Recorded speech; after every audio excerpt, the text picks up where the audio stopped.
We have a report this week from the nominating committee. We have an election coming up in January, and Carl Frost, I have speech impediment. Anyway, Carl will be making the report from the nominating committee. The nominating committee is made up of 3 members. One is Jerry, the president, picked, one the board picked, and one you guys picked at a meeting, I think in November. And Carl is going to give the report. It's prior to the election of what they have come up with. So it's all yours, Carl. Following members have been recommended for election to the board starting January 2018. Jeff Bohr, George Rubin, and Marilyn Van Surgen. They have all been contacted and indicated their willingness to serve and elected. Marilyn is brand new on the board. She was on the board many years ago and has come back to the board, and we're very excited to have her. And welcome. Thank you.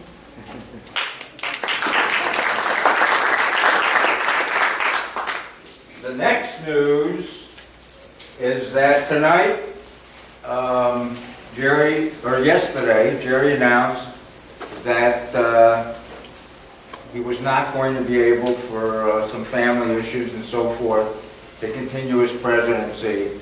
And I just think he's done such a fabulous job in building this club. You have no idea what this club has accomplished under Jerry's 15 years as president. Number one, we're one of the largest Mac user groups in the country. Probably up there with the top 5 or 6. Number 2, we are the most active user group. Jerry, I've been looking at a website where a lot of the user groups report in. I would say that 95% of the user groups in the country have one meeting a month. That meeting is usually met at Bob Evans or Thursday or Ruby Tuesdays or places of that nature around the long table, and that's their meeting. We have I think like 42 meetings a year on Wednesday, or no, 40. We miss July and August. We have 5 monthly meetings. We have 11 classes this year, and this has all been developed in the last 15 years under Jerry. I mean, this is the most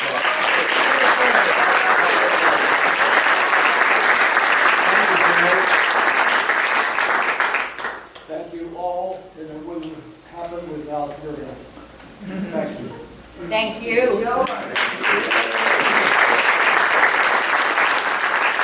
All right, we have finally, if Marty has survived today, gotten our classes. Hopefully they'll be online within the next day or so. Marty, where are you? Oh, tonight. Oh, tonight? Okay.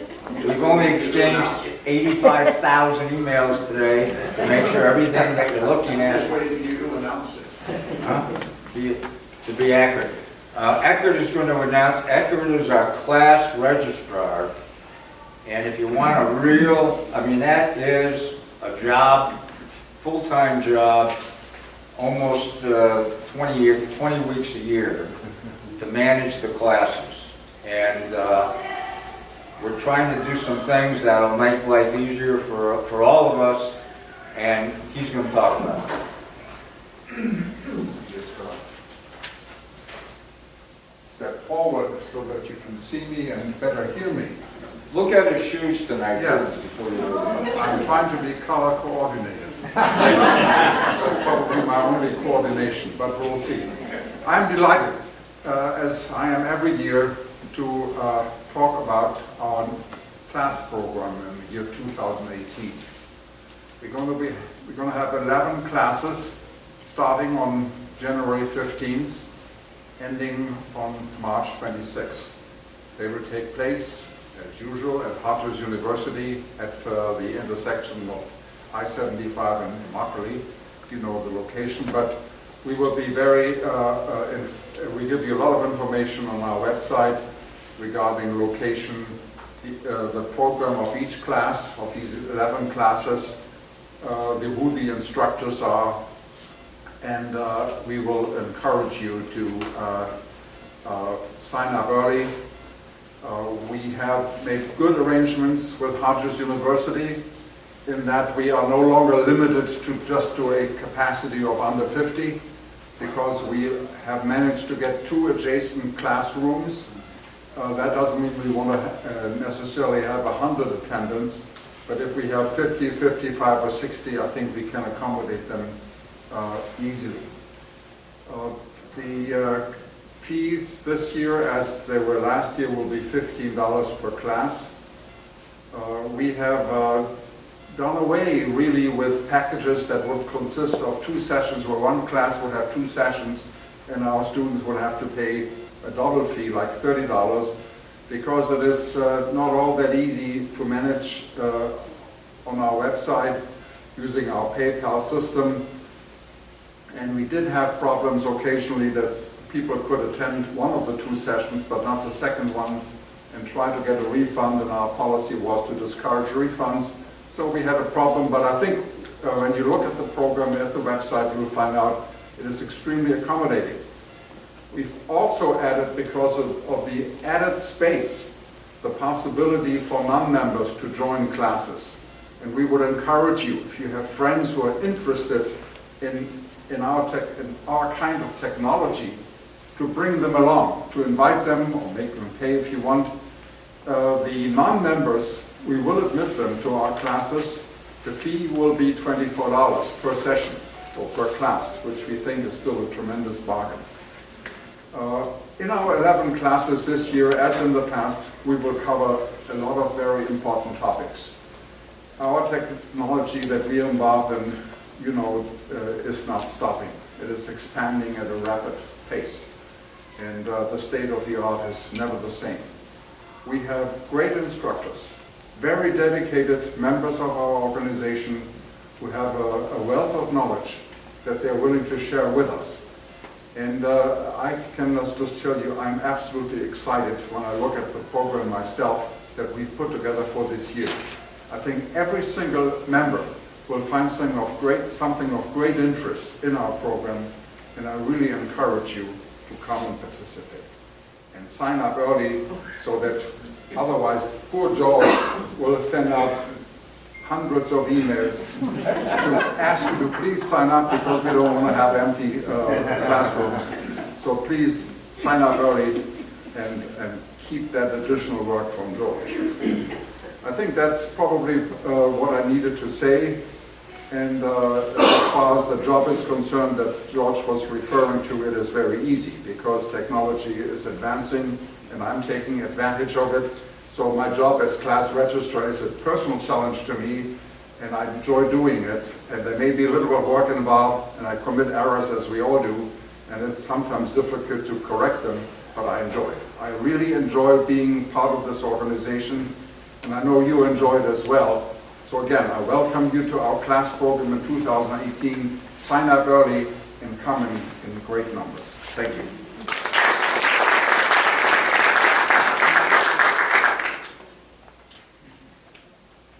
One of the reasons that really the incentive of inviting people outside the group to sign up for our classes is that they won't sign up for our classes, but they will join the group, because it's silly to pay an extra $9 when you can pay $25 a year and just join the group.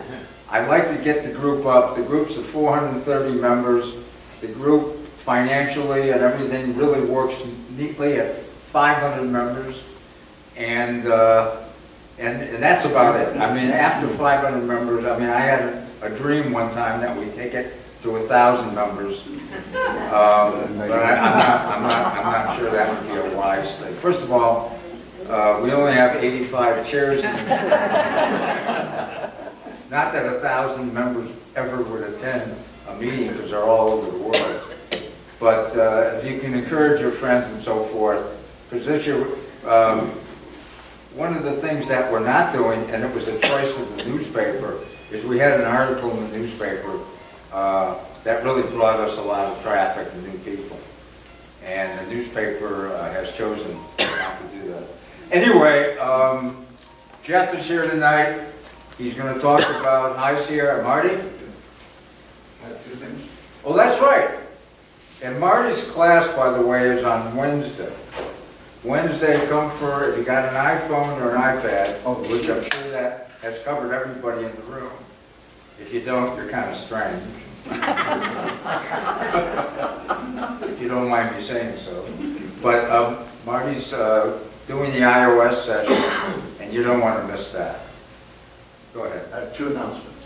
We forgot earlier, the candidates were announced, but nobody told you how you're going to vote. So either this evening or early tomorrow morning, you'll get a ballot, a Survey Monkey ballot in your mail, like we did last year. So don't throw it away or discard it. If you have taken yourself off of Survey Monkey because you unsubscribed from the Survey Monkey, you will not get the ballot. So if you don't get it by, what's today, Monday? If you don't get it by Wednesday, at the Wednesday meeting, let me know and I'll get you one separately.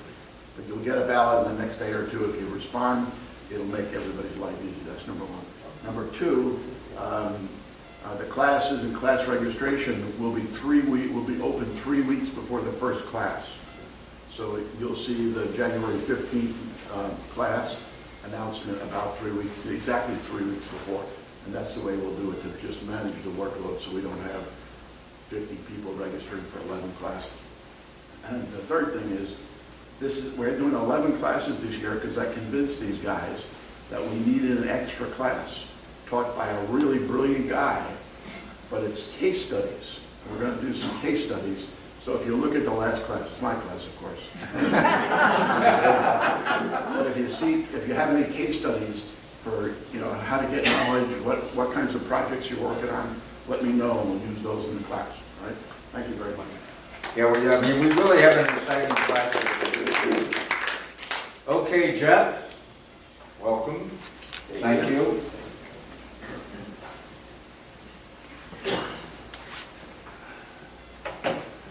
Okay, tonight we're going to do another review of High Sierra. If you were here last month at the Monday meeting, we discussed some of the broad strokes of High Sierra. Tonight I'm going to talk about some High Sierra, some of the bigger changes, mostly in Photos, Safari, and the Notes application.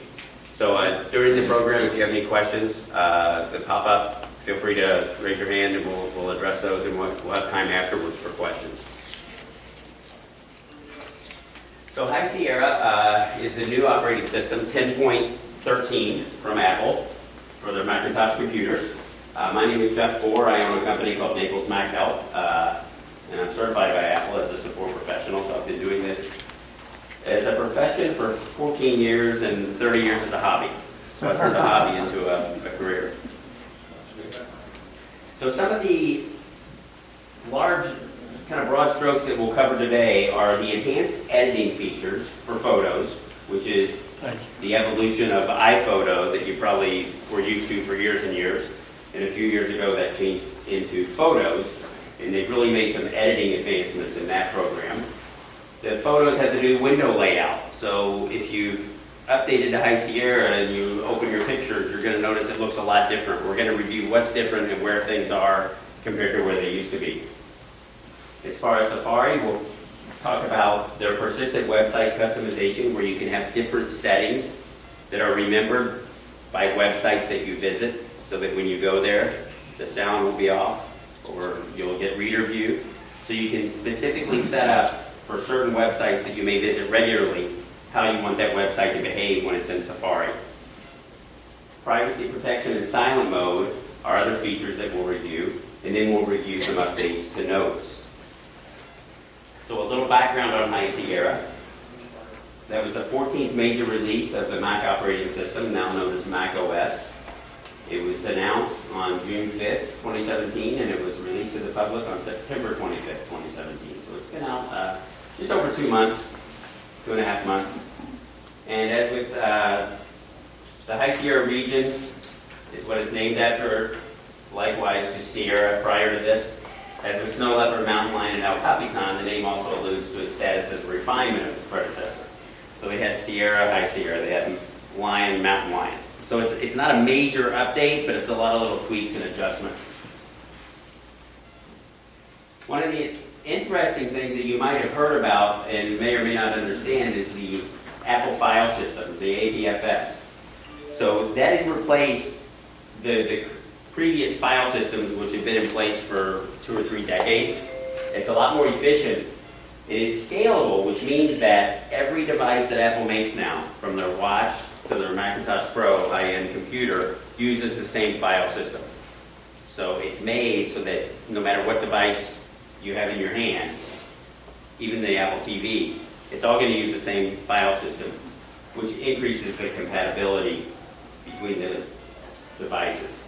An interesting fact that I always like about Apple is that Apple is still the only company that makes the hardware and the software, and that's why it works so seamlessly. Whereas, you can install Windows on 50 different computer brands. When you install something on 50 different computers, it's not going to behave the same on every computer because every computer is different. Apple still has control of the hardware and the software, which makes it a more stable operating system. And the APFS increases that stability by bringing it across their product line. If you're curious about your compatibility for High Sierra, they've kept the same compatibility as the Sierra update from last year. So if you have a MacBook or an iMac or an iMac Pro from 2000, well the iMac Pro doesn't exist yet, but late 2009 or later, and then for the Mac Mini, MacBook Air, MacBook Pro, and Mac Pro, 2010 or later. So if your Mac could handle Sierra, it can handle High Sierra. If for some reason the App Store will still present High Sierra to you when you check for updates. However, if you don't meet these minimum requirements for hardware, when you try to download the software, it will tell you that your hardware is not compatible. And the only fix for that is a new computer. You can't increase memory or anything to make High Sierra work. If your machine does not meet these minimum requirements, you won't be able to install High Sierra.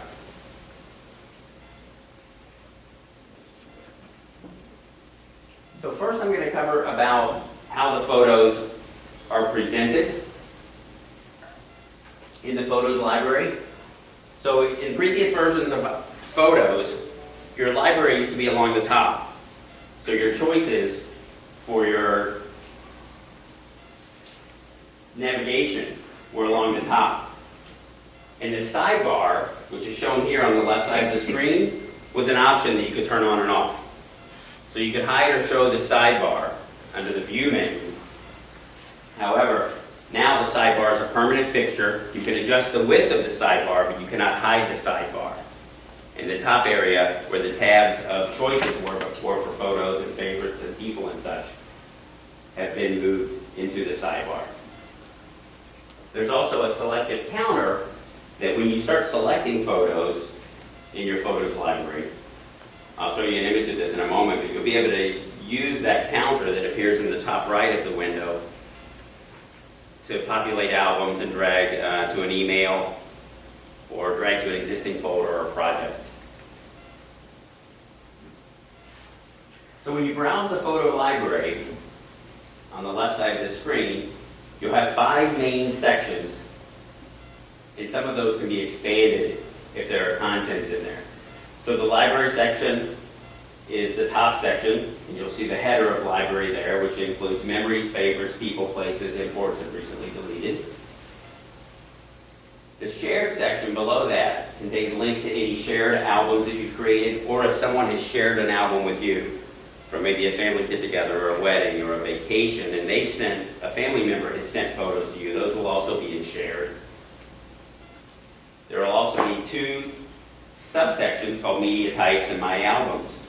So media types are mostly projects are photos that come over from your phone because they include selfies, panoramas, live photos, and such, while the albums contains all the albums, including all the iPhoto and Photos albums that you've had over the years. So a lot of times when you open, let me go back one, when you open Photos, and you'll see this sidebar, it almost looks like at first that your albums that you spent years and years in creating have just disappeared. And they're not that easy to find, but when you go to the My Album section, so under Share, let me just show you where, see My Albums at the bottom of the list on the left? If you expand that by clicking the arrow to the left, that's where all your historical albums that you've had for years and years of trips and events and such are. So if you don't see them in the sidebar, it's because that folder has not been opened up yet. But when you click the arrow to expand it, your albums will drop down, and often it'll be a scrollable list that is quite long.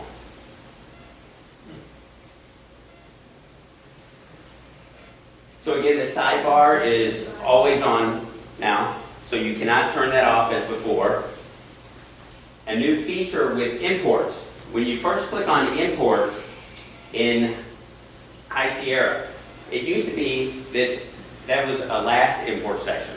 And if you brought 15 photos in from your iPhone, they would be in last import. And then if you put a camera card in and brought 3 photos in, that would replace those, and that would be your last import. And then you save a photo for mail, that becomes your last import. So if you were thinking, wait a minute, what did I just import? And you've got iCloud Photo Library on, you've got a lot of photos, it can be hard to find pictures from a certain time without kind of, clicking on information a lot and getting the information. So now your import, when you click on imports, you'll actually see a historical album or timeline with the newest at the bottom. It'll actually show you what date and time they were imported, as well as the device they came in from. So if they came in from your camera card, it'll say SD card on June 5th at 10 a.m. And then you'll be able to scroll down and say, oh, and I just brought these photos in from my phone. And then 9 months ago is when I brought these photos in that my brother sent me on a CD. So you can actually search imports now. And I had a question earlier, and I don't know the answer, but I can find out, is that how far does that go back, and how, I never went too far back, but I would guess that it would go back as far as the imports could be recorded. But I'll find that out and post it when I find out. But it does, it's thumbnails of the import, so it's not like it's taking up a lot of space, so you don't have to worry that you can't remove the last imports because they're imported. It's just a thumbnail of those. So don't worry about it taking up a lot of space if it looks like a lot of photos. But it's handy for seeing kind of an archive and a timeline of what you've imported over time.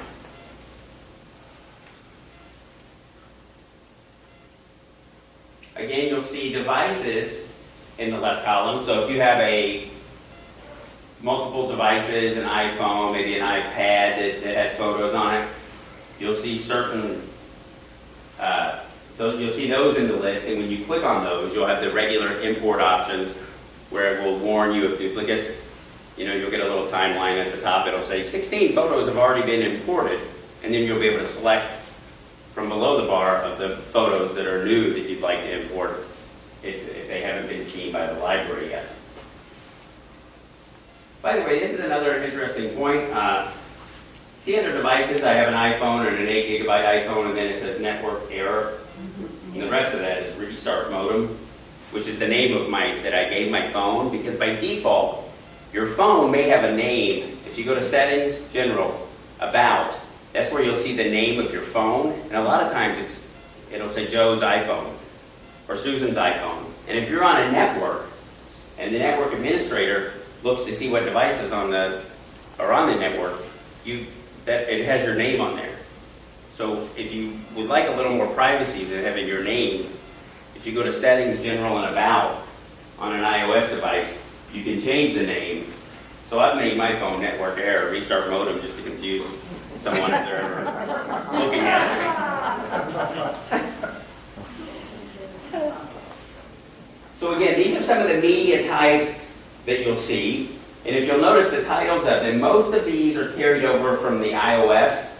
So if you've taken photos with your iPhone, for example, you'll notice that you have options for panorama and time lapse and slow motion.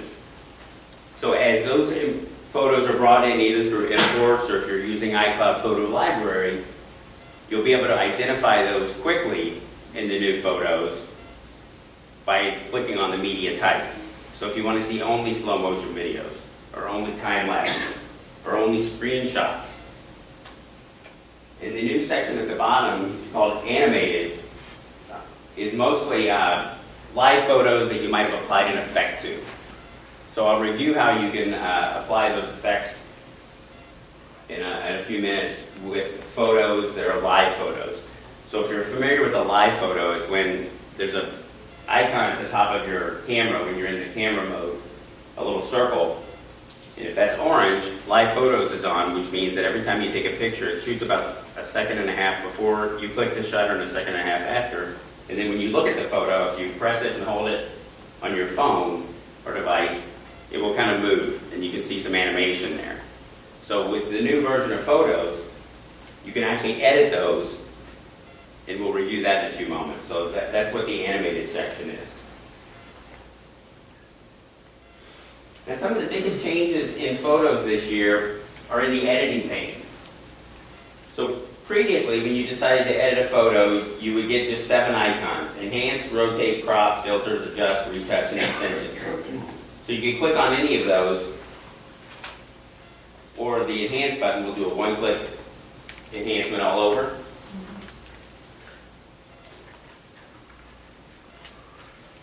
And the way to edit a photo in the new photos, you can simply select it and hit return or double click it, and it will zoom in and the edit button will be at the top right, which we'll see in a moment.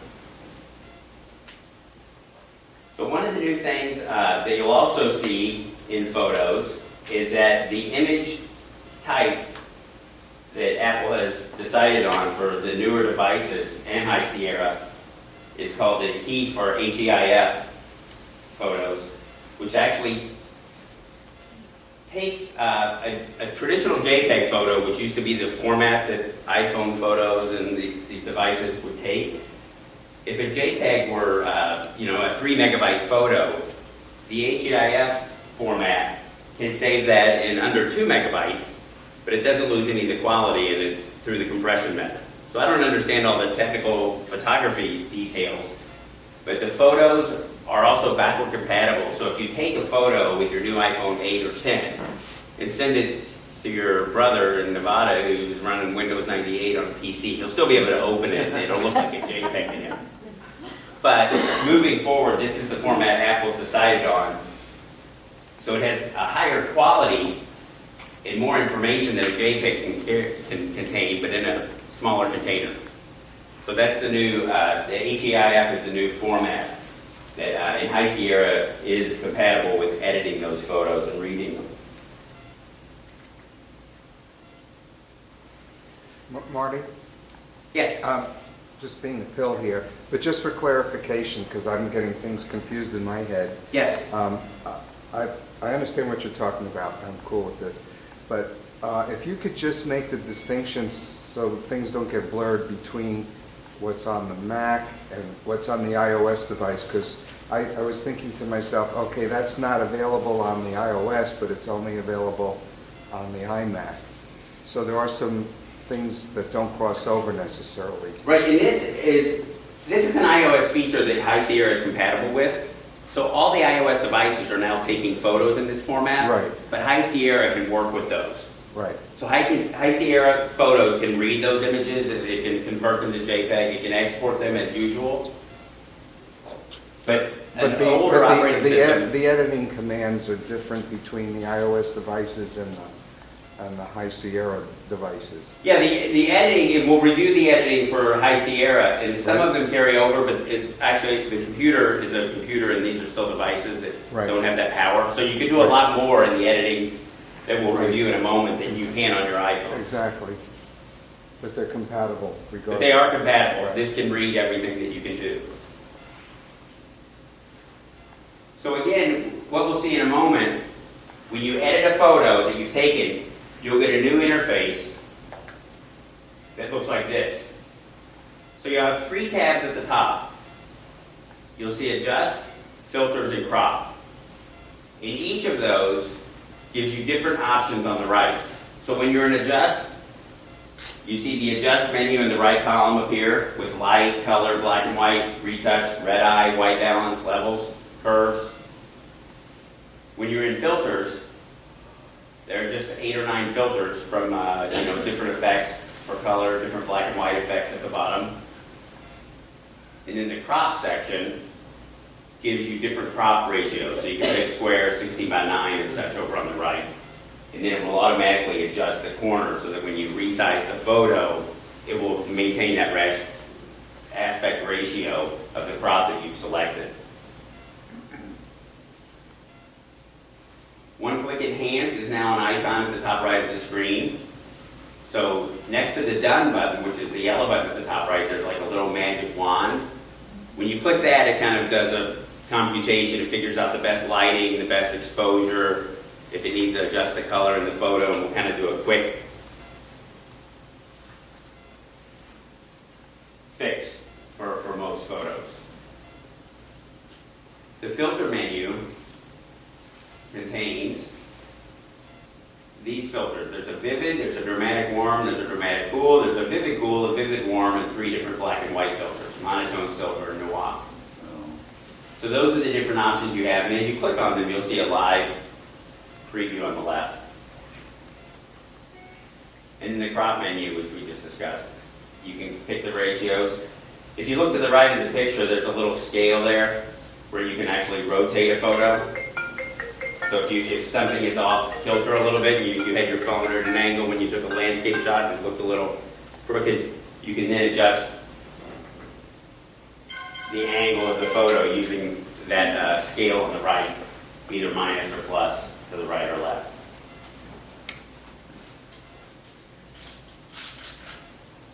So again, this shows some of the photos in the Adjust menu, some of the tools you have available. So you have Retouch, which can remove small blemishes. You have the red eye. You have the white balance, levels, selective color, noise reduction, sharpen. You can do a vignette around a photo. So as you look at that right menu, when you're in the edit mode, if you're in the Adjust tab at the top, you'll have a lot more control than you've had in the past using just photos. Like a lot of these tools were only available with Photoshop Elements or Photoshop or a similar program where you could get down to these levels of editing and adjust color ranges and such.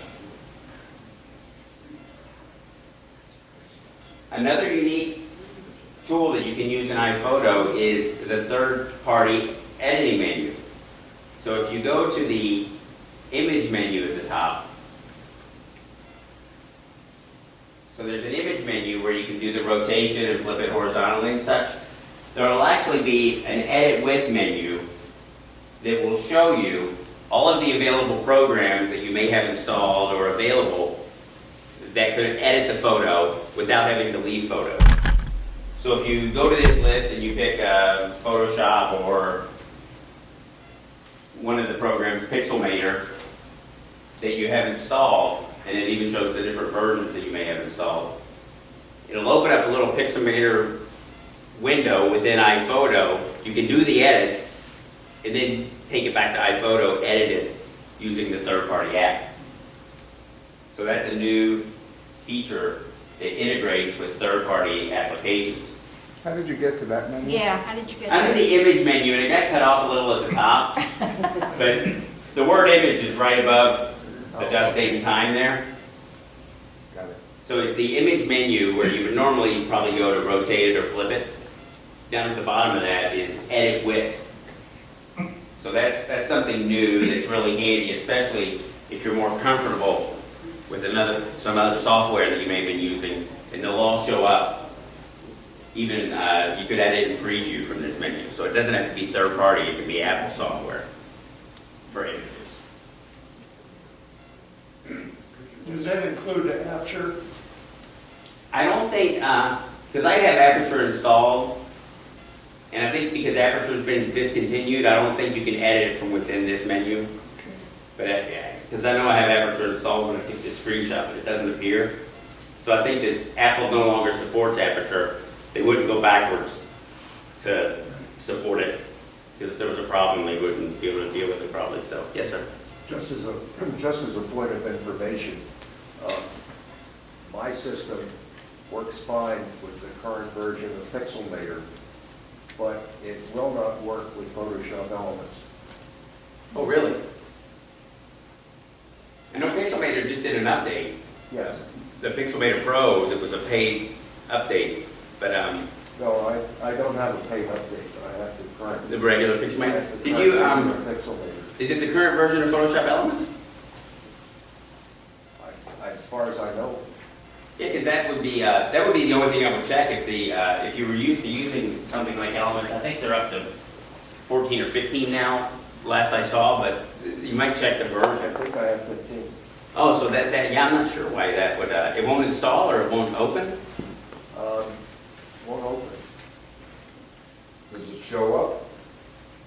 I mean, it didn't matter because I use Pixelmator anyway. Right, but it's in your applications folder, and Yeah, was it installed from a CD or a download? I think I downloaded it. You might try to re-download it. It might be There, just there is something else you need to do. Yes. You have to go into the system, into preferences, and then go and you have to add, sometimes you have to add the actual third-party software in the options menu. Because it has them listed, but it may not have installed it. Can you Yeah, go? you can click other at the bottom here if there's something that's not in the list, and see if it will open. At the bottom of the list, it'll say other, and you can pick something. But yeah, as far as the elements, it should, I mean, I've never heard of it not working, and I know people that use it. So it might just be a bad install or something. Yes? Jeff, under my view menu, the option of edit with is grayed out because I haven't installed a lot of third-party apps, but I do have preview 10.0, and it's still grayed out. I can't access it. If you click other, can you choose preview? Close it and reopen it, and it'll be there. Reopen. And my other question is, what would you do with preview? How would you edit? How would you use preview to edit? I mean, preview has some pretty good editing features. You can change the resolution, you can brighten it, you can darken it. I mean, nothing that you probably can't do here, but some people are just more comfortable with preview than, some of these curves menus and such. Yeah. They have some basic exposure and color controls in preview that you can use. And I think for a simpler interface, if people have been using preview all the time, they might feel more comfortable looking at this stuff that doesn't make sense to a lot of people when preview just has a cut and dry slider usually. So that's probably why they include that in the menu.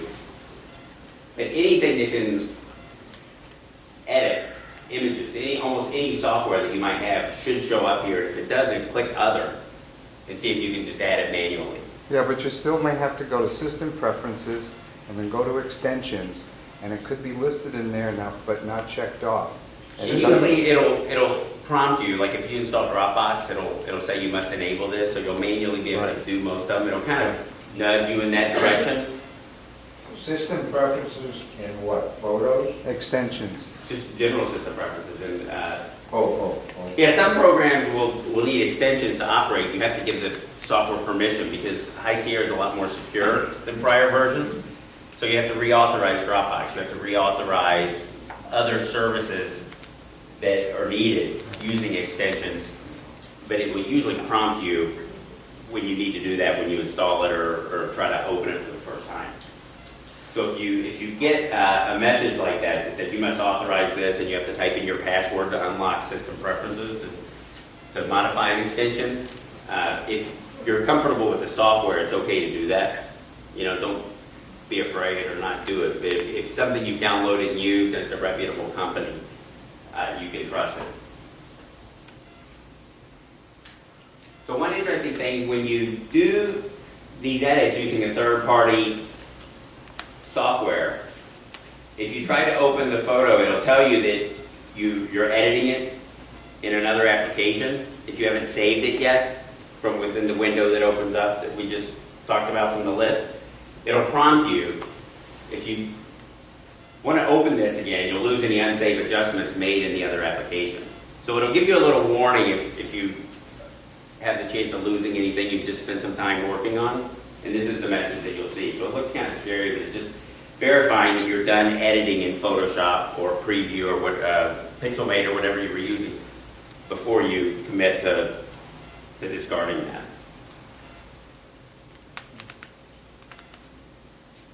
So in previous versions of iOS, as we've discovered, the Photos app had a top sidebar. That's a view of the full sidebar. It's not chopped up, so you'll see it, the library section, the devices section, the shared section, and then the albums. And then at the bottom, the second item, third item from the bottom is My Albums, where all your historical photos imported from Aperture, any of your old albums will be. So if you install High Sierra and you open Photos and you think all your pictures are missing, My Albums, you can expand that, or if you highlight My Albums, it'll show you all your albums in a grid over to the right, you know, Vacation 1965, Graduation, etc. Any albums you have will show up in a searchable list with the cover photos of that album. And then projects at the bottom is for projects you might have done, usually books, greeting cards, slideshows, so things that you've created within Photos for some kind of publishing format will be listed in the projects. Yes, sir. Marty and Roger Botter. And go back to My Albums. Oh, My Albums.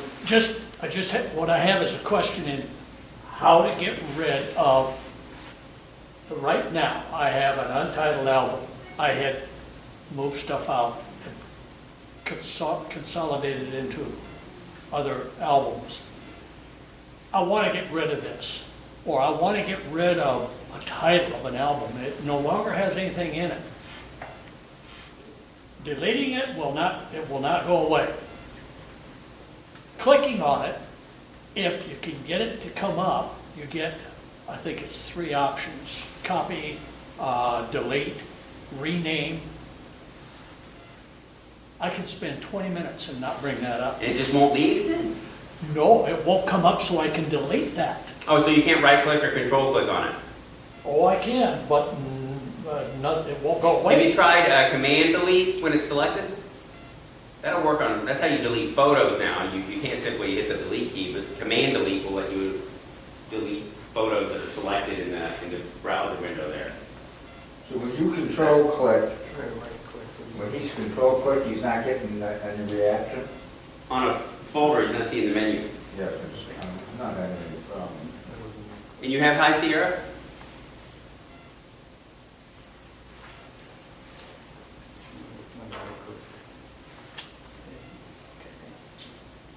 Yeah, bring that up after and I can take a look at it if you need, because Yeah. that's definitely Because unusual.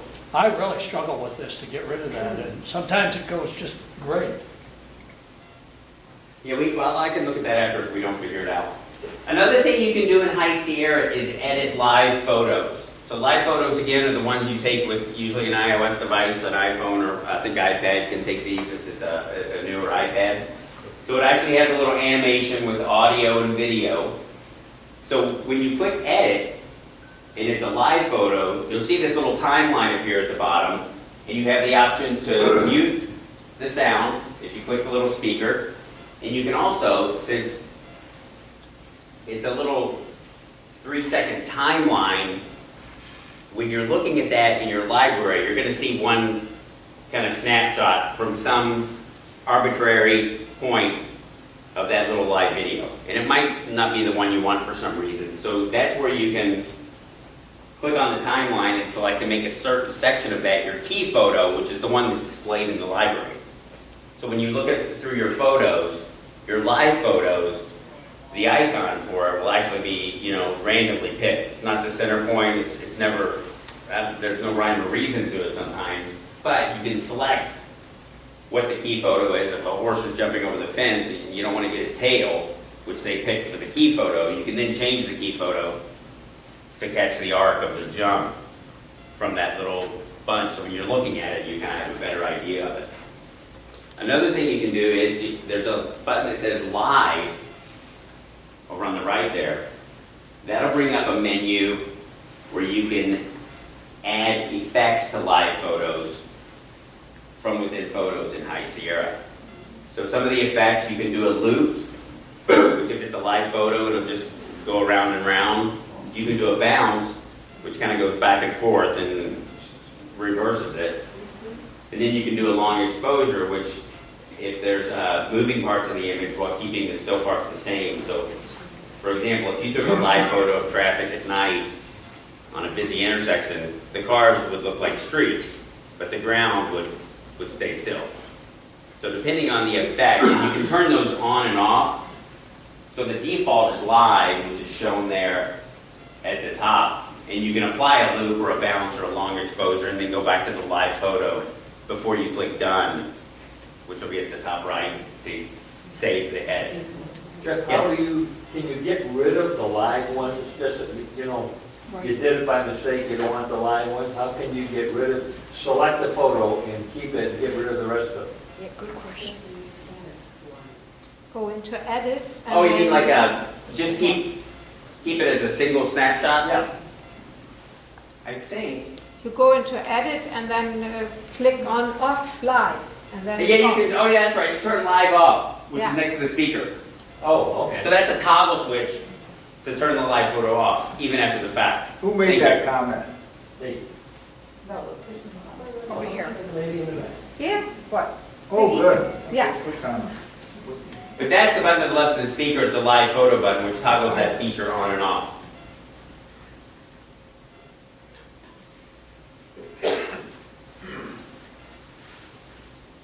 Another new feature that we spoke about earlier, but this is what it looks like, is the image browsing interface, the selection counter. So as you go through photos, and if you're holding the command key, you can select random photos that you want to create a project with or share with email. You'll then see a little window at the top right under the search bar that says you have 3 photos selected. You have 6 photos selected, 10 photos selected. You can then drag those images to the desktop, to your email icon, to attach them to an email. You can drag them to an album. You can rotate them from the toolbar. So once you have them selected, you can use the tools to do a quick edit and flip them or something. And then you can filter that. The default is all photos. You can choose under that favorites, edited photos, live photos, and such, your different categories. So that's something that makes it a little easier to deal with multiple photos rather than having to go to the menu at the top and hit File, Export, or Share. You can just drag them from the icon that appears there, and it will just be a little stack of photos. Like this one is 3, but it could be a large number. Yes, sir? Jeff, will dragging them actually remove them from photos if you put them in the desktop, or just make a copy? It's a copy. Okay. So basically, it's like you choosing this photo and then going to File, Export, but you don't have to go to the menu. Yeah, I like that. You can just That's drag awesome. them. So it's kind of a quick selection tool, and you can create a new album from it. You can send it by email, print them. So you can right-click it and get some other options there. And that's new because you never really saw, you would see a number, 3 or 4 photos selected, but it wouldn't kind of give you the options that you have now. So it's a draggable proxy. George? Jeff, can you export a live photo and keep all this animation? I've seen it work a couple of ways, and I've tried to send a live photo by email, and sometimes it just appears as a... Well, you send it by message. If the other party has an iPhone, it works. Yeah, and I've tried to test it, and I don't know if you don't have a good internet connection, I don't know if it makes it a JPEG, it flattens it, but I've tried it multiple times to see what the result will be, and I took a little live video and emailed it, I sent it by message, and sometimes it came across live and sometimes it didn't, so I don't know if that's a software or my device. Okay. But I mean, if they have a compatible device, well, I think iPhotos though, I think live photos are compatible with other, I don't need to put them on Facebook. I mean, if I want to make this part of a video project or something, a live photo. I don't know if I haven't tried that, but Okay, I'll put it. Yeah, because you've got a little motion, but you could apply an effect to it, but I don't know if you could get it in the, well, you could probably drag it into iMovie.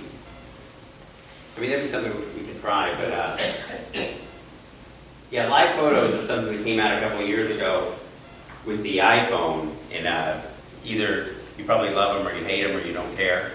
But people that use them a lot, and people that I rarely use them, but it's a preference. So for importing photos, so now you'll have the option to import into a new album or just to your general photo library. So when you connect your device, you have your phone or camera card, other CD, whatever, you'll get options where you want to import that to. And at this point, you can then create a new album directly from the import window, whereas before you'd have to import them and then create a new album from the imported photos. So this will save a step if you're used to bringing in a lot of photos from outside. Memories. This has gotten more accurate, so what they'll do is Apple's got software analysis that actually stays on your phone. So this doesn't put your pictures on the web. It doesn't, put them in a depository where they look for dogs or cats or pets or kids. They analyze this while it's on your phone and try to bring it into cohesive memories that show events that you've taken photos of. So that's gotten a lot more accurate with High Sierra as far as pulling together pets, kids, different events that you might do outside. And it's more accurate at what it puts in the album. So you'll notice if you look at these memories, sometimes you'll see things that are kind of random. And you might see, here's a wedding, and all of a sudden there's a picture of a car in a lake, and then you took the same day, and it throws it in with that. It's gotten more accurate leaving out the car in the lake and just keeping the pictures of people. So if you use memories, you'll notice that it's becoming more accurate because the software and the algorithms that they use have been improved. Where'd that blonde hair on you come from? Oh yeah, that's right. You got a wig? No, that was my hair. When I moved here from Northern Kentucky in 1999, I've been going to the same lady for my hair for like 10 years. And I said, this is the last time you'll see me. Cut it all off, do whatever you want. And she made me blonde, so. It was a lot. It was a lot of work, so I would never do it again. Now I don't have any hair, but maybe it's because of that. But yeah, I had fun anyway. So on to Safari. Any questions about photos before we move on to Safari? Yes. How do you detect duplicates? You imported some stuff before and then you re-imported because you didn't remember. Yeah, typically, if you haven't edited a photo, or if you'll get a warning sometimes. These photos are duplicates. Do you want to import them? And you can say no. Unlike iTunes, which can look for duplicate songs, Photos has no built-in duplicate feature. I've used a program called Duplicate Annihilator, which I found is good. I think it's $7 or $13, but it's done a good job, and they update it. They updated it for Aperture, they updated it for Photos. So that's one I've had good luck with. I know there are a lot of programs that do that. But you can search for one, but that's the only way, because duplicates, especially with older photos, are a big problem for a lot of people, I think. And there are third-party software choices available, and there are probably dozens of them. The one I've used personally is called Duplicate Annihilator, and I've had good luck with that. Yes? Yeah, the other day, one of my labeled memories just suddenly appeared on my iPhone with a little message sound, and it wasn't shared to my knowledge. No, that was on your device and on the probably iOS, it showed up on yeah, the and you phone. can turn all that off in notifications. Oh, I see. So if you go to Settings, Notifications, if memories are popping up on your phone and you really don't want them to, Yeah. under Settings, Notifications, Photos, you can turn that off so it doesn't bother you. Well, I guess, thank you. And on your computer as well. That would be under the notifications menu. Yes, ma'am. Two questions. One, the program that you just mentioned, the duplicate eliminator, was that an app or is that a separate program? It's a separate program that you download. Okay. The name of the company is Brattoo, Brattoo, but it's called Duplicate Annihilator, and that's the one that I've had good luck with years and years, repeatedly. Okay, that wasn't what I was originally. Oh, yes, what else? Yes. When you're talking about importing pictures now with the High Sierra, Mhm. I have a zillion pictures from my PC, but they're on a separate drive that I've not brought over to my Mac because they told me if I imported them, they would just kind of all be dumped, you know, as a random thing where I already have them categorized by years or. Yeah, you have to manually sort them. If you ever bring in a large volume of pictures, whether you send them off to be scanned and they send you a bunch of discs, or unlike your iPhone and modern cameras for the past 10 years, you know, they don't all have the date and time embedded, where they flow in a nice chronological order. So if you bring in a big group from an external drive, from some CDs that you found, it's likely that they'll put them all in on today's date, even though they were taken 13 years ago, and you'll have to kind of manually sort those because those pictures didn't have the data to tie them to a date. They were just... But can't she import them into photos individually by however they're organized on her hard drive? Well, if you drag them over. Make albums? You can do that as you go, but if you want to bring them all at once, the other thing you can do is if you brought 1,000 photos in, and then you go through and select 200 that were a wedding. If you select the 200 and get info, you could do a batch change of the data that's stored for the photo, and you can say, change the date. You know, I want to change all these to January 1970. But they might be mushed all over the place. But then, yeah, they could. You'll have to manually do it. It's some way or the other, because you'll get a big. It's like getting a big shoebox. I think what I would do is bring, they're organized on your hard drive, right? Uh-huh. On the PC hard Yeah. drive? You know, like 200, 2016 and under 2016, Right. I Can might you see have that? grandkids or birthdays, you know. When you plug that into your Mac, does it show up that way? I haven't tried to bring them in because I was afraid of what was, so that's what I was wondering, if with the High Sierra, I open the external and then drag, say, 2016 over and make it an album 2016 with the contents come over. Typically, sometimes if you bring over a named album from an external source, it will keep the name in photos. Okay.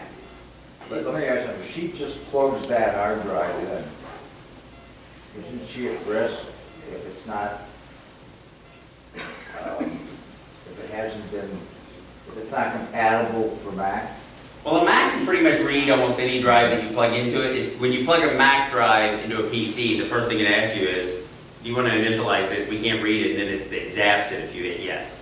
Well, I had that problem with, years ago, I was at my son-in-law's, and he gave me a hard drive with his entire life on it, and I plugged it into my Mac, and it asked me that question, and that was the end of that hard drive. And We're supposed to say no. we had to pay somebody a few bucks. To recover? Yeah. Yeah, so use caution when connecting.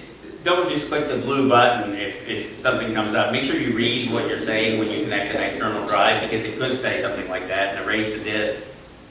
It's not compatible. And then you might have to find another computer that is older or something to get the pictures. But if you plug them in, see if they appear. If it gives you some weird error, don't do anything. You know, disconnect it, unplug it, just pull it out. It won't hurt anything, you won't lose anything, but you don't want to take the chance of zapping it accidentally, because it would be your life gone. You know? When you import pictures, you don't have to select them all to come in at once. You can choose which ones, so maybe that would help. Right, like you can choose, even if you have 2016, you have 50 events, you know, bring them in one at a time or just drag them. Another way you can import them is, if you're in a Finder window and you just drag a folder onto the iPhoto icon, it will automatically import that way too. You don't have to do it manually. You can just drag things onto the iPhoto icon in the dock, and it will import whatever you drag onto it if it's an image file. It won't work with a PDF or a Word document, but image files, that's another way to import them. It works in photos and in previous versions. Thank you.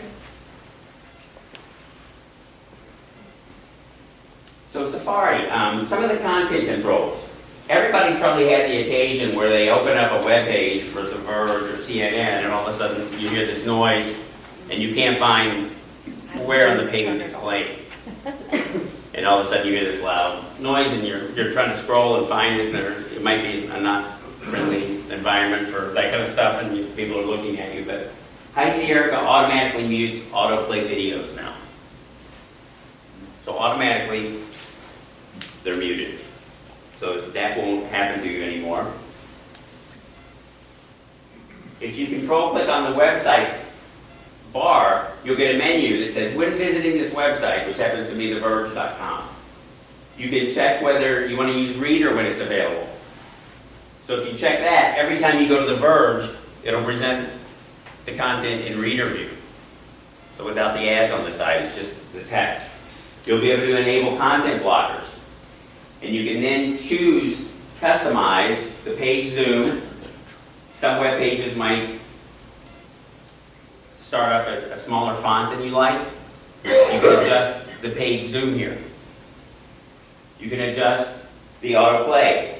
You can adjust whether the camera and microphone and location are revealed per website. So if you have certain websites that you're worried about privacy or tracking or just general audio interruptions, this is where you can change it, and every time you go back to that website, these settings will be in effect. So that's what they call per website customization. So that's now available in Safari. Does this automatically pop up? Now, if you right click on the Okay. menu bar, the address bar, you'll see this. So right click or Is that control. right click or is that control? A right click and a control clicker, On the same thing? the same thing. Oh, okay. Yeah, if you don't have a right click enabled for some reason, then you control click will do the same thing as a right click, which just brings up a secondary menu options. So the options you have under autoplay are allow everything, only stop things that make noise, or never autoplay anything. So if it's an ad that automatically starts playing, you won't hear it, but you'll see it. Unless the third item is selected, never autoplay, then nothing will start without your permission. And you'd have to manually click on it. Microphone, camera, and location, you can have it ask, always deny, or always allow. So those are the three options you'll see for the bottom three items: camera, location, and microphone. So it's by website. It's by website. Now, if you don't want to right-click on the title there, you can also go to the Safari menu, and if you go to settings for this website, it'll bring up the same menu where you can customize. So either way, right-click on the address bar, or go to the Safari menu, go to settings for this website, and then you'll see the same options, which will take effect every time you go to CNN or the Washington Post or Facebook. So, privacy protection. So cross-site tracking is when you're on Amazon looking for a litter box for your cat, and then you go to Facebook and there's ads for litter boxes all over the place. So there's now an option that you can check that says prevent cross-site tracking. So when you're looking at shoes, you don't see ads for shoes all over the place. So it's not guaranteed that this won't happen, but it's definitely going to decrease the occurrences that you see. Is that true for iOS devices as well? That option I don't think is on the iOS devices yet, but I could be wrong. I don't think so. I think that's just High Sierra right now, but I know there are content blockers that you can get for iOS. There are third-party apps. You download an app that'll help with some of this. But some of the things that would autoplay on a computer don't do that on iOS for some reason. So you see, I see that less often on my phone than I do while on my desktop or laptop. So do you have those two checked on all? I have those two checked In Safari? in Safari. This is my settings. In the Manage Website button in the center there, sometimes you might go to a website and they may tell you you need to clear your cookies or something to that effect because this isn't loading properly. You know, it could be a bank or an airline or something. When you click the Manage Website Data button, it will bring up a list of all your cookies, and there's a button that says Remove All, or you can selectively remove certain ones, and there's a search box. So if you ever have to remove a cookie or something, that's done under Manage Website Data. And you'll be given options to either remove all of Amazon cookies or the whole kit and caboodle. Yes? Tell me how you do something. I have a problem when I use UPS. I have the blocker on, and when I get to the UPS site, it won't operate if I have that activated. Right, in some... So is there a way to selectively do that? I haven't found the way to do that. Because then I wind up having to turn off the block for everything. You could uncheck this just for UPS and then recheck it, but you might just want to leave it off for UPS, the content blocker. Now, I don't think that there's not a way to stop pop-ups. Pop-ups are kind of all or none. There's a block pop-up windows option under... Right. It's the pop-up. It's the pop-up. It's a pop-up that must be enabled or something? Yeah, and they want pop-ups enabled, and then the only way to do it is it's a general system command. Right, you have to go back into Safari preferences and turn pop-ups off. But it's all or none. Pop-ups are universal, that block pop-up ads. Right. So they're not included in the content blocking and such. Okay. So now if you control click or right click on the reader icon, which are the 4 or 5 bars to the left of the address, you'll be able to tell it to automatically open a certain site with reader view, which is a nice feature that removes all the clutter on web pages. You can then go into Safari Preferences in the Websites tab, and on the left you'll have places no pop-ups, but other settings that you can choose, content blockers, autoplay, page zoom.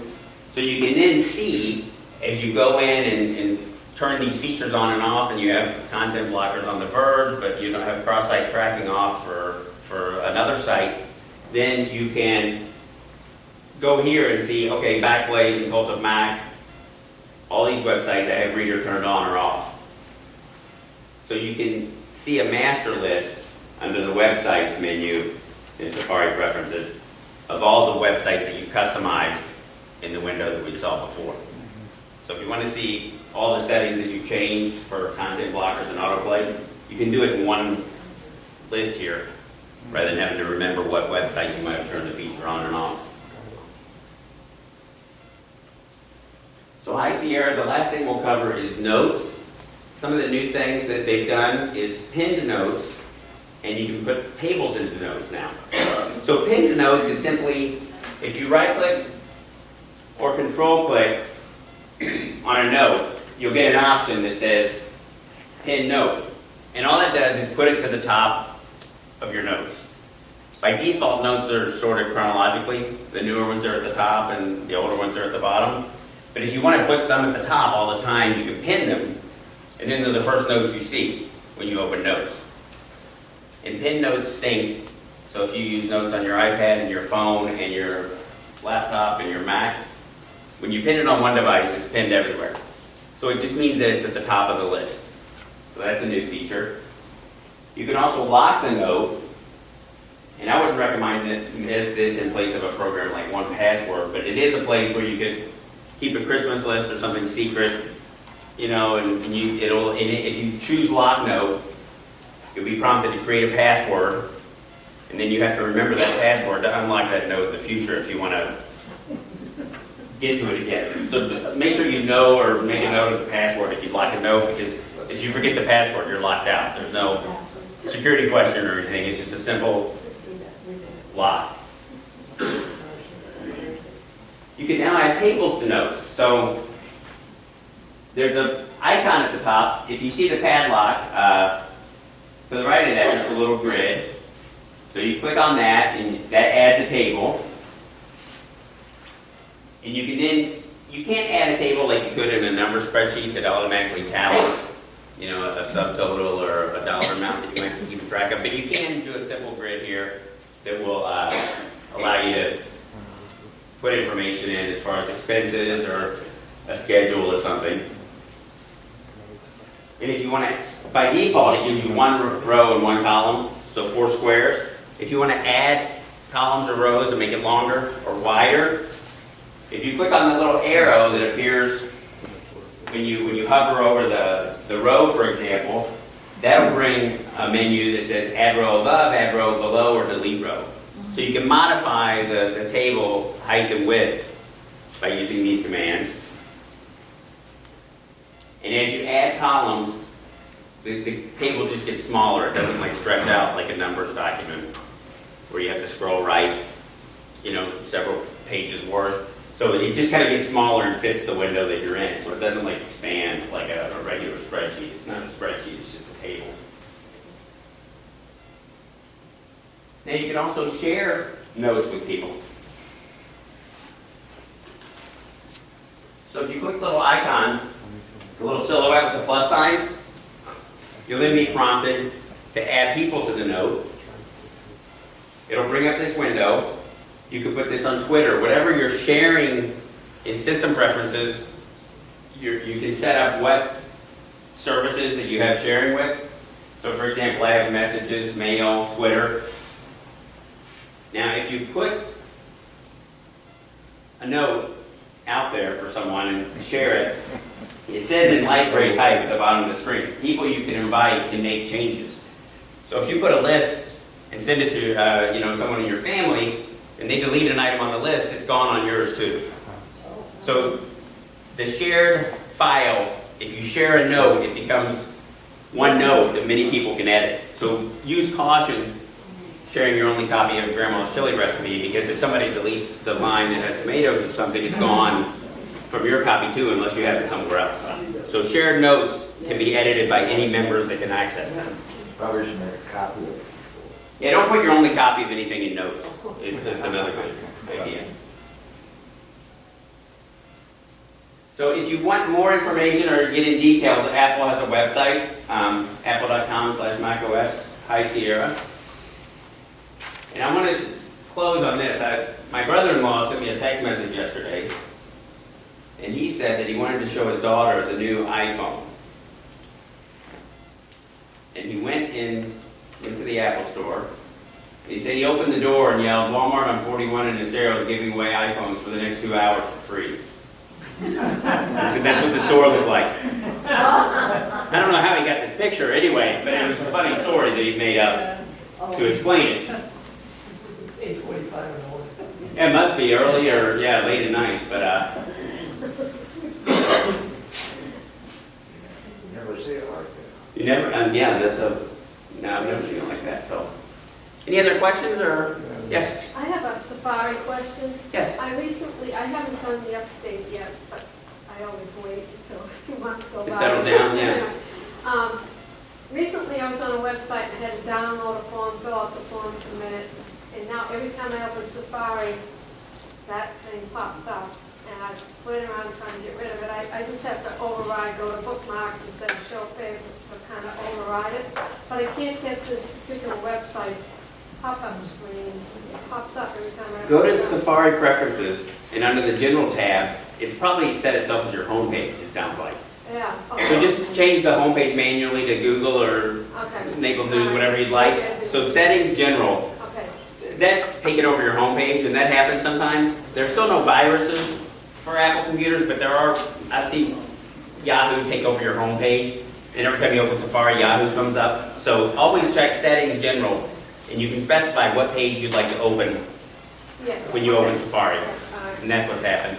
And also above that, above the home page, you'll see options for new windows open with, and the options are like favorites, home page, or a specific set of pages. So check and see that nothing there is unusual, but the home page is probably it. Okay, because it never happened before. Yeah, somehow they got embedded in that box. Yes, sir. Do you have any experience with handwriting on memos? On handwriting We're conversion, using handwriting in memos on your iPad and then, there's an app that I tested that will turn handwriting into text. right.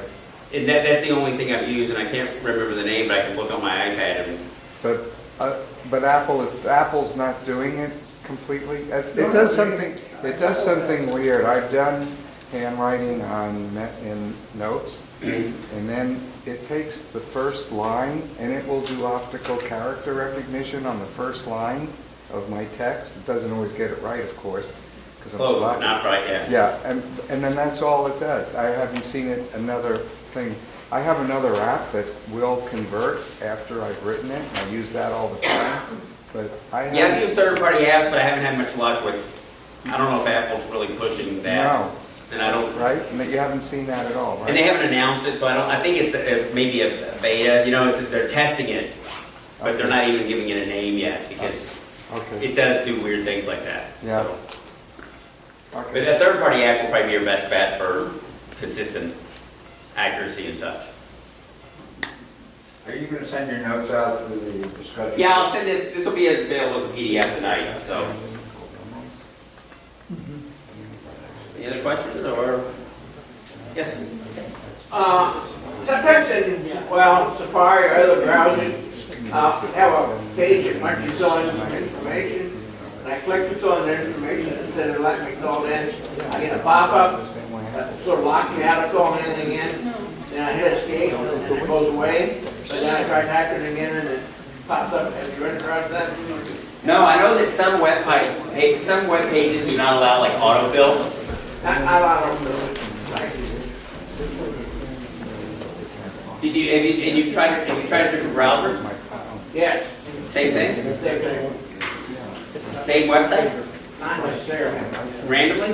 Randomly. And then as I'm writing, That doesn't make sense, but there's got to be yeah, send me a link, or if it's a public page, send me a link and I'll see what I can find out about it. But it's probably the site. I don't think it's the operating system or the browser. It sounds like it's a site setting. So. Come on up. That was all sweet. Just 1 second. Well, I thought it was appropriate. I thought flowers are appropriate for any time.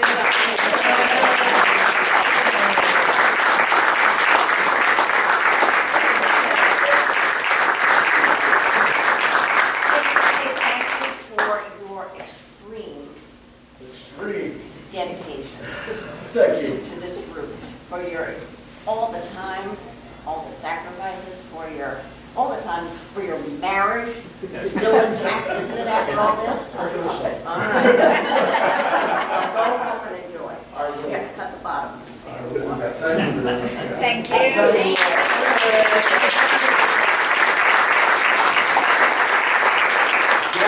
Jeff, thank you very much.